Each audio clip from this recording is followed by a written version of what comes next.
किसी शहर में ममता नाम की एक बहुत ही गरीब लड़की रहती थी। एक रोज वो अपने घर के बाहर झाड़ू लगा रही थी तो देखा सड़क पर बहुत अच्छी अच्छी कार निकल कर जा रही है। मेरे घर के बाहर हर रोज कितनी महंगी महंगी गाड़ियाँ निकल कर जाती है। काश मेरी शादी किसी ऐसे परिवार में हो जिसके पास कम से कम फॉर्च्यूनर कार हो। कुछ दिनों बाद उनके घर एक पंडित जी आए।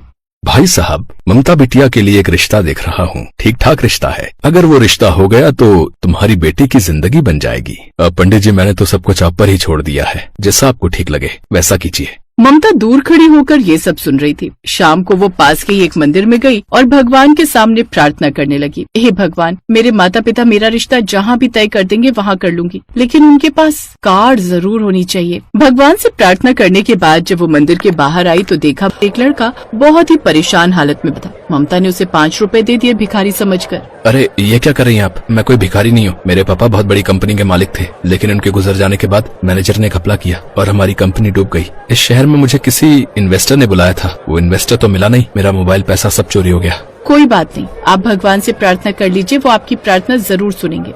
मैं भगवान पर भरोसा नहीं करता, बल्कि अपनी मेहनत पर करता हूँ। ठीक है, आप तो मुझसे भी ज्यादा परेशान लग रहे हैं, इसलिए मैं आपके लिए प्रार्थना कर देती हूँ। हे भगवान, इनकी जो भी समस्या है हल कर दीजिए। भले ही आप मेरी प्रार्थना मत स्वीकार करना। मैंने प्रार्थना कर दी, अब आप खुश हो जाइए। चलिए, हमारा घर यहीं सामने, मैं आपको खाना खिला देती हूँ। आपके पास तो पैसे भी नहीं होंगे। ममता उसे घर लेकर आई, खाना खिलाया और वो वहाँ से चला गया। कुछ ही दिनों बाद लड़के वाले ममता को देखने आए। देखिए, लड़की तो हमें पसंद है, अब ये बताइए दहेज में क्या देंगे? माँ, इनसे साफ साफ कहिए ना कि हमें दहेज में कार चाहिए। बेटा, हम लोग बात कर रहे हैं ना, तू शांत बैठ।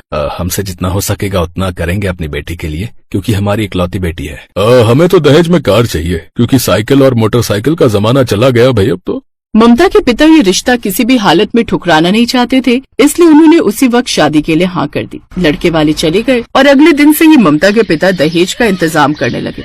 ममता की माँ, मैंने बहुत कोशिश की, लेकिन आजकल कार बहुत महंगी है, उसका इंतजाम नहीं हो पाया है। अरे इतना सारा सामान तो आप ले ही आए हैं, फ्रिज, कूलर, बेड, पंखा, इतना बहुत है। उनसे बोल देंगे कार का इंतजाम नहीं हो पाया, वो बारात थोड़े ही वापस ले जाएंगे। और अगर ये शादी टूट गई तो मोहल्ले वालों के सामने हमारी बेटी की बहुत बेइज्जती होगी, क्योंकि लड़की का रिश्ता जब टूटता है ना तो लोग तरह तरह की बातें करने लगते हैं। खैर, शादी वाला दिन आ गया। विक्रम बारात लेकर आया। शादी की सभी रस्में हुई, लेकिन विदाई के वक्त पापा, वो देखिए, दहेज के सामान में फ्रिज, कूलर, पंखा, बेड सब कुछ है, लेकिन कार तो है नहीं। बिना कार के मैं शादी नहीं करने वाला। रुक भाई, मैं बात करता हूँ।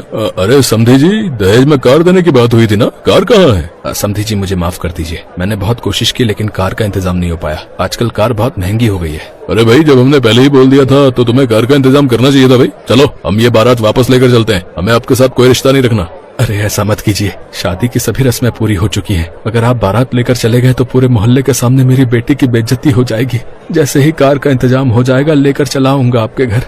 पंडित जी के कहने पर लड़के वाले ममता को विदा करके ले गए। ससुराल पहुंचते ही ममता के ऊपर अत्याचार होने लगा। सुन, थोड़ी देर बाद तेरी मुंह दिखाई होने वाली है, मोहल्ले वाले आते ही होंगे। जल्दी से पूरे घर में झाड़ू लगा, उसके बाद उन सबके लिए नाश्ता बना। ठीक है सासू माँ। उसकी सास ने उसे कपड़े तक नहीं बदलने दिए। ममता ने दुल्हन के लिबास में ही सबके लिए नाश्ता बनाने लगी। थोड़ी देर बाद मुंह दिखाई की रस्म शुरू हो गई। बहू तो बड़ी सुंदर है, ये लो बिटिया मेरी तरफ से। क्यों विक्रम की माँ, तुम तो शादी के पहले बहुत लंबी लंबी हाँक रही थी कि तुम्हारे बेटे को दहेज में कार मिलेगी। सुना तूने? तेरी वजह से इन मोहल्ले वालों से मुझे क्या क्या सुनना पड़ रहा है। बहू को क्यों डांट रही हो? गलती तुम्हारी है, पहले से इतनी बड़ी बड़ी बातें नहीं करनी चाहिए थी। सारी औरतें वहाँ से चली गई। ममता अपने कमरे की तरफ जा ही रही थी कि तभी, कहाँ जा रही हो महारानी? ये सब कचरा कौन साफ करेगा? बर्तन कौन धोएगा? तुम्हारा बाप? सासू माँ, मेरे पापा को बीच में मत लाइए, मैं बहुत थक गई हूँ, थोड़ा आराम कर लूँ, उसके बाद साफ सफाई कर दूंगी, बर्तन भी धो दूंगी। तभी वहाँ पर उसका पति विक्रम आ गया।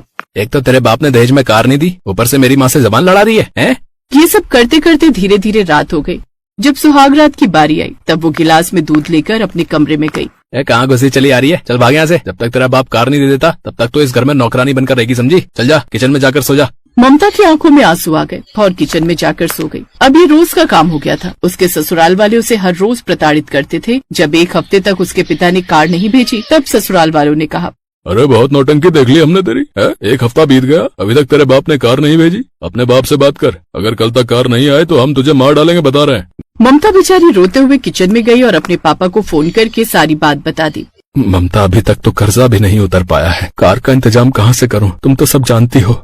पापा अगर कल तक कार का इंतजाम नहीं हुआ तो कल का दिन मेरी जिंदगी का आखिरी दिन होगा। इतना बोलकर ममता ने फोन रख दिया। अगले दिन ममता के ससुराल में वही लड़का फॉर्च्यूनर कार लेकर आया। अरे आप यहाँ कैसे? आपको मेरे ससुराल का पता किसने बताया?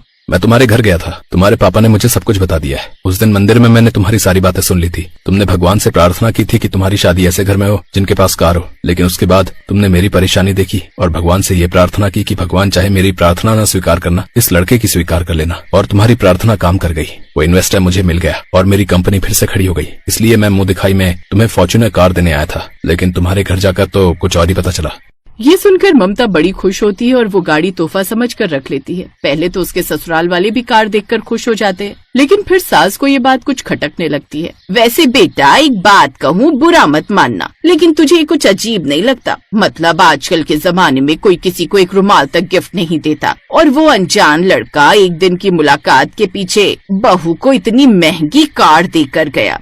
बात तो तुम्हारी एकदम ठीक है माँ, और खासकर कोई लड़का बिना किसी मतलब के यूं ही किसी लड़की को इतना महंगा गिफ्ट नहीं दे सकता। जरूर दाल में कुछ काला है। विक्रम के मन में ममता के चरित्र को लेकर शक पैदा हो चुका था। अब वो ममता पर और भी ज्यादा जुल्म करने लगता है। अच्छे से जानता हूँ मैं, जरूर यार होगा वो तेरा शादी से पहले का, जिसके साथ तूने न जाने क्या क्या रंगरलियां मनाई होंगी। इसलिए तो आज वो तुझे इतना महंगा तोहफा देकर गया है। सच सच बता, अभी भी तू छुप छुप कर उससे मिलने जाती है ना? बता कौन से होटल में जाती है, बता। बस कीजिए, अब और नहीं। आप लोगों के जुल्म में कब से सही जा रही हूँ। आपकी मैंने हर मांग पूरी की, यहाँ तक कि अपने पिता को भी कितना परेशान किया कार के लिए, लेकिन अपने परिवार की इज्जत की खातिर मैं ये सब सहती रही। लेकिन अब बात मेरे चरित्र पर आ गई है, और अब मैं ऐसे घर में नहीं रह सकती जहाँ के लोग मेरे चरित्र पर उंगली उठाए। आ जा, निकल इस घर से। तेरा गरीब बाप भी तेरा बोझ नहीं उठा सकता। 2 दिन बाद खुद ही लौट कर आएगी यहाँ। भीख मांगकर गुजारा कर लूंगी, लेकिन इस घर में मैं नहीं रह सकती। ममता पीछे मुड़ने लगी, तभी वहाँ आदित्य खड़ा था। मुझे नहीं पता था कि इस आदमी की सोच इतनी घटिया है। हम दोनों के बीच ऐसा कुछ नहीं है। कम से कम तुम अपनी पत्नी पर तो भरोसा कर लेते। अब तुम क्यों आए हो यहाँ? तुम्हारे एक गिफ्ट के कारण मुझ पर कैसे कैसे इल्जाम लगाए गए। मेरी शादी तक टूट गई। अब मुझे कोई नहीं अपनाएगा। मेरे बाबा तो जीते जी मर जाएंगे। मत रो ममता, ये आदमी तुम्हारे लायक नहीं था, और अगर ये सब मेरे कारण हुआ है तो मैं तुम्हारा हाथ थामने के लिए तैयार हूँ। बोलो, करोगी मुझसे शादी? मेरी जीवन साथी बनोगी? तुम मुझे बहुत पसंद हो। मैं तुमसे शादी करने के लिए तैयार हूँ, और इन लालची लोगों के लिए मैं तलाक के पेपर आज रात को ही भेज दूंगा। ममता उस अमीर लड़के आदित्य के साथ उसी फॉर्च्यूनर कार में बैठकर चली गई। उसके बाद खुद उसने ममता से शादी कर ली और दोनों खुशी खुशी अपनी जिंदगी बिताने लगे।